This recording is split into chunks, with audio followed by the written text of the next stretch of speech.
Assalamualaikum warahmatullahi wabarakatuh. Salam dan bahagia.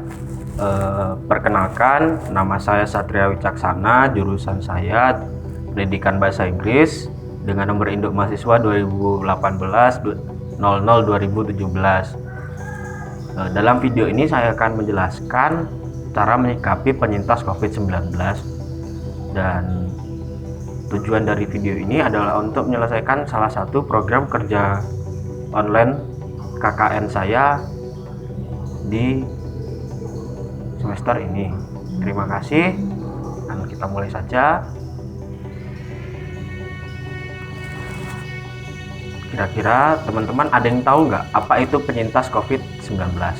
Oke, penyintas adalah orang yang pernah terpapar virus corona atau orang yang sedang positif atau pasien positif COVID yang telah berhasil sembuh dari penyakitnya.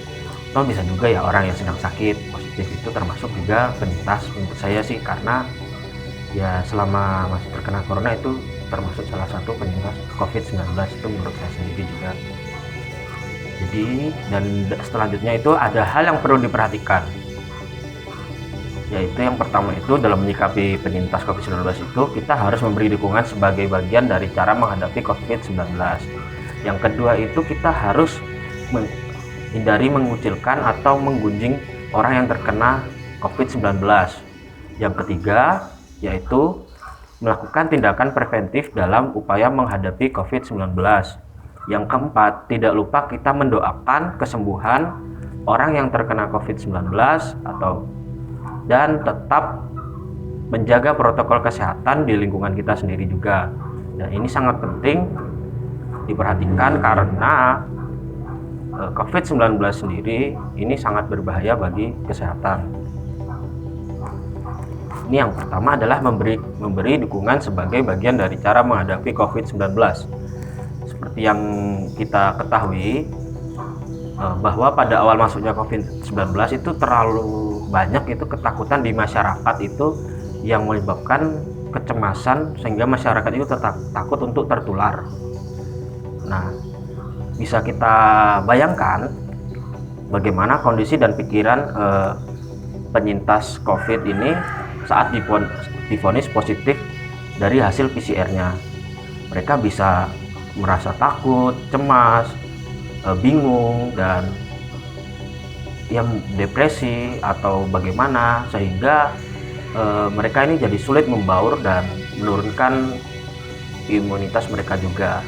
Nah, dengan hal ini kita sebagai tetangga atau teman dari orang yang penyintas COVID-19 ini, kita harus selalu memberi dukungan kepada mereka yang terkena COVID-19 ini agar tetap positif pikirannya dan selalu memberikan dukungan berupa moral yang kita doakan mereka agar cepat sembuh, atau kita ajak mereka ngobrol dengan cara chatting melalui pesan atau bagaimanapun, dan selalu menanyakan kabar mereka. Selanjutnya ini hindari mengucilkan atau menggunjingkan. Jadi sebaiknya kita tidak boleh mengucilkan mereka atau menggunjing mereka yang terkena COVID-19. Jadi ini sebenarnya itu bukan salah mereka juga, karena virus itu adalah hal yang tidak terlihat. Jadi orang yang jaga protokol kesehatan pun itu dapat tertular virus COVID-19 ini. Tidak hanya itu, banyak virus juga dapat menular ke mereka. Saat mengetahui hal ini, tahan dan jaga sikap untuk mengucilkan atau menjauhi atau menggunjingkan. Jadi kita tidak boleh menjauhi mereka, kita tidak boleh mengomentari hal-hal buruk tentang mereka. Yang perlu kita lakukan adalah mensupport mereka. Selain itu, perbuatan yang kita lakukan jika kita menggunjingkan atau mengucilkan itu tidak baik dan tidak etis, karena salah satu hal itu mereka terganggu, mereka dapat merasa cemas, takut, dan depresi, dan bisa jadi juga imunitas mereka itu juga menurun. Jadi kita harus selalu memberikan energi positif kita kepada mereka. Selanjutnya itu melakukan tindakan preventif dalam upaya menghadapi COVID-19. dalam tindakan preventif menghadapi COVID-19 ini tetap dengan dukungan atau bantuan protokol kesehatan ya. Dari ini misalnya bantuan dari RT RW setempat atau warga setempat. Ini adalah pentingnya kesadaran dari warga sekitar rumah atau warga desa kita atau RT RW, Pak Duku, bisa yang lainnya itu mengkoordinasi dan mewadahi warganya. Jadi kita sebagai warga itu juga harus bekerja sama dengan Satgas COVID-19 itu di area tersebut. Jadi ini sebagai tindak lanjut karena ada tetangga kita yang positif atau teman kita yang positif, ini agar lebih mudah melakukan tracing mengenai kondisi penyebaran corona tersebut, COVID-19 ini di masyarakat. Jadi bisa dideteksi orang-orang ini bersosialisasi dengan siapa saja atau gimana. Jadi lebih gampang untuk desinfeksi wilayah atau tracing orang yang bisa dianggap sebagai ODP atau kita anggap dia bisa tertular itu. Jadi lebih gampang.